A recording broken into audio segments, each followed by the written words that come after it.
میں ان لوگوں کو کہتا ہوں میں اللہ کا نبی ہوں، یہ بدلے کے اندر مجھے کیا دیتے ہیں؟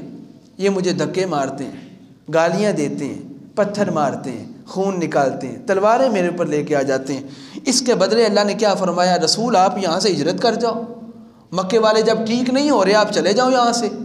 میرے آقا نے حضرت ابوبکر صدیق کو پہلے ہی فرما دیا تھا، ابو بکر ذرا تیاری رکھنا، ایک دن تو نے میرے ساتھ جانا ہے۔ بولے کہ تو مزہ آئے گا نا بھائی، ایک دن تم نے میرے ساتھ جانا ہے۔ حضرت ابوبکر صدیق نے ہاتھ باندھ کہا حضور آپ نے کہہ دیا، حضور ہم تو پہلے ہی تیار ہوتے ہیں، ادھر بھی آپ کے ساتھ ہی جانا ہے، ادھر بھی آپ کے ساتھ ہی جانا ہے، اور یہ جو سارے بیٹھے ہیں انہوں نے بھی آپ کے ساتھ ہی جانا ہے۔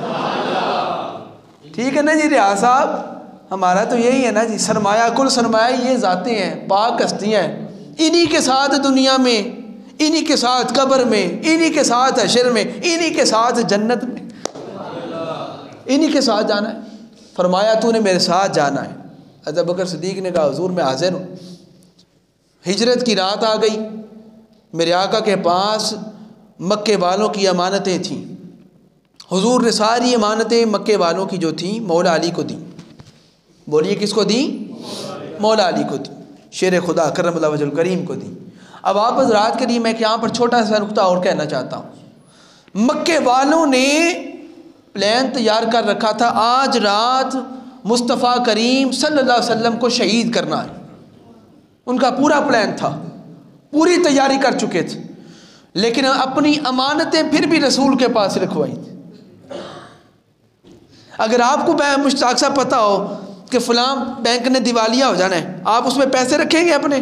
آپ تو کبھی نہیں رکھیں گے، آپ نکلوا لیں گے پہلے ہی، پتہ ہو نا کہ یہ بینک ختم ہو جانا، اٹھ جانے ہمارے پیسے بھی ساتھ ہی، آپ پہلے ہی نکلوا لیں گے۔ لیکن مکے والوں نے حضور کی قتل کا منصوبہ بنا کر پھر بھی حضور سے اپنی امانتیں واپس نہیں لیں۔ ان کو پتہ تھا یہ ان کو قتل بھی معاذ اللہ کر دیا جائے نا، پھر بھی ہماری امانت میں خیانت نہیں ہونے دیں گے۔ یہ ہے رسول پاک کی ذات، اور امت مصطفیٰ ہونے کے ناطے اگر رسول پاک کے سچے امتی بننا ہے پھر اپنے آپ کو اتنا امانت دار کرنا پڑے گا کہ مسلمان نہیں کافر بھی تمہارے امانت تمہارے پاس رکھوا کے مطمئن ہو جائیں کہ یہ مصطفیٰ کا امتی ہے۔ اگر وہ امانت میں خیانت نہیں ہونے دیتے تھے تو یہ بھی امانت میں خیانت نہیں ہونے دے گا۔ لیکن آپ مجھے بول کے بتائیے، اب چپ کوئی نہ رہے، کیا یہاں پر ایسا معاملہ ہے؟ کیا کافر ہمارے پاس اپنی امانت رکھے گا؟ آپ مجھے کہیں گے شاہ جی کافر تو دور کی بات ہے، یہاں تو مسلمان بھی رکھنے کو تیار نہیں۔ ایسا ہی ہے، اس لیے اس کا مطلب تو یہ ہوا کہ ہم نام ضرور لیتے ہیں امتی ہونے کا، لیکن کام امتیوں والا نہیں کر رہے، اس لیے راہ راست پر چلنا پڑے گا۔ لو صاحبو مدینے والی سرکار کا ذکر کرتے ہیں، ذرا مسکرا کے بولو سبحان اللہ۔ بھائی حضرت ابوبکر صدیق سے کہا اے صدیق ہم نے نکلنا ہے، کسی رات کو مولا علی کو دیا اپنا سامان امانتیں اور کہا اے علی یہ بستر ہے، بستر کے اوپر لیٹ جا اور پھر امانتیں واپس کر کے صبح میرے پیچھے آ جانا، امانتیں واپس کر کے صبح میرے پیچھے آ جانا۔ میں آپ سے پوچھتا ہوں رسول کیا کہہ رہے تھے؟ رسول کہہ رہے تھے یہ میرا بستر ہے، یہ میری چارپائی ہے، اس کے اوپر لیٹ جاؤ۔ کیا علی المرتضیٰ کو نہیں پتا تھا کہ مجھے کہاں لٹا رہے ہیں؟ پتا تھا نا، نہیں نظر آ رہی تھی تلواریں چمکتی ہوئی کہ یہ ساری چمکتی تلواریں کس کا قتل کرنے کے لیے بیٹھی ہیں؟ اس چارپائی پہ لیٹنے والے کا۔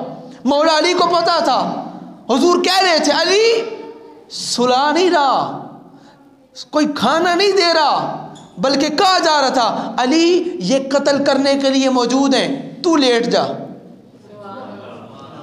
حضرت علی نے آگے سے یہ نہیں کہا رسول جی، آقا جی، اے محمد جی، ساتھ مجھے اپنا بھائی کہتے ہو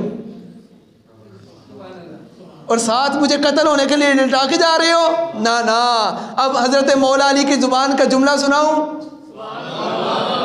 مولا علی نے کہا آقا یہ دل بھی تمہارا ہے، یہ جان بھی تمہاری ہے، کیا پیش کروں تجھ کو آقا، ہر چیز تمہاری ہے۔ فرمایا لیٹ جا اور صبح امانتیں واپس کر کے میرے پیچھے آ جانا۔ اب حضرت علی لیٹے رہے، آقا چل پڑے وہاں سے اور کفار کے اندر سے گزر کر جناب صدیق اکبر رضی اللہ تعالیٰ عنہ کے دروازے پر پہنچا ہے۔ باہر پہرا ہو اور پہرا بھی اس بندے کے لیے لگا ہو، ایک بندہ جس کی ڈیمانڈ ہے، جو ریکوائر کر کے بندے باہر کھڑے ہیں، اور وہ بندہ اندر سے گزر بھی رہا ہے اور نظر کسی کو نہیں آ رہا۔ ہاں ایک ہی بندہ ریکوائر ہے نا، اور وہی درمیان سے گزر کے جا رہا ہے، نظر کسی کو نہیں آ رہا۔ اب آپ تو سوچیں گے نا یہ کیوں نظر نہیں آیا؟ وہ جملہ تو میں تب دوں گا جب آپ بالکل تیار ہو جائیں گے، اور تیار ہو جائیں، وقت مختصر ہے۔ ارے کیوں مصطفیٰ کریم ان کو جاتے ہوئے نظر نہیں آئے؟ اس لیے کہ جو علی کو آتا ہوا نہ دیکھ سکا، وہ نبی کو جاتا ہوا کیسے دیکھ سکے؟ اب رسول خدا درمیان سے گزر کے گئے اور سیدھا حضرت صدیق اکبر رضی اللہ تعالیٰ عنہ کے دروازے پر پہنچے۔ اب دروازے پر پہنچ کے میرے آقا نے دق الباب کیا۔ ابھی میرے آقا نے دروازہ کھٹکھٹایا، ابھی دروازہ کھٹکھٹانے کی دیر تھی، ابھی حضور کا ہاتھ لگا حضرت ابوبکر صدیق کے دروازے پر، ابھی دروازے پر ہاتھ لگا۔ اب آپ نہ بولے تو بڑا دکھ ہوگا، ابھی ہاتھ لگنے کی دیر تھی، بھائی سنگیو ہاتھ لگنے کی دیر تھی۔ یہاں دق الباب ہوا، یہاں دروازہ کھٹکھٹایا۔ اب کھٹکھٹانے والا مصطفیٰ ہے، ابھی دروازہ دق الباب ہوا، ابھی دروازے پہ ہاتھ لگا، وہاں حضرت ابوبکر صدیق نے دروازہ کھول کر مصطفیٰ کا دیدار کر لیا۔ ابھی حضور کا دیدار ہوا، میرے آقا مسکرائے اور مسکرا کے کہتے ہیں اے ابوبکر، بھائی طبیعت یہ تقاضا کرتی ہے، فطرت یہ تقاضا کرتی ہے کہ دروازہ کھٹکھٹایا جائے، بندہ کمرے سے اٹھ کے آئے، کوئی کام کاج کر رہا ہوگا، وہ کام چھوڑ کے آئے، پھر دروازہ کھولے۔ یہ کیا معاملہ تھا؟ میں نے ابھی ہاتھ لگایا، تو نے میرا ہاتھ لگتے ہی دروازہ کھول دیا۔ ارے تو یہیں بیٹھا تھا؟ حضرت ابوبکر صدیق کہتے ہیں آقا آپ نے ایک دن کہا تھا نا تو میرے ساتھ جائے گا، اس دن سے میں بستر پہ نہیں سوتا، میں دروازے پہ بیٹھا رہتا۔ اللہ اکبر،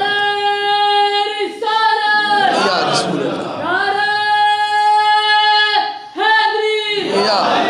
اچھا کہتے ہیں حضور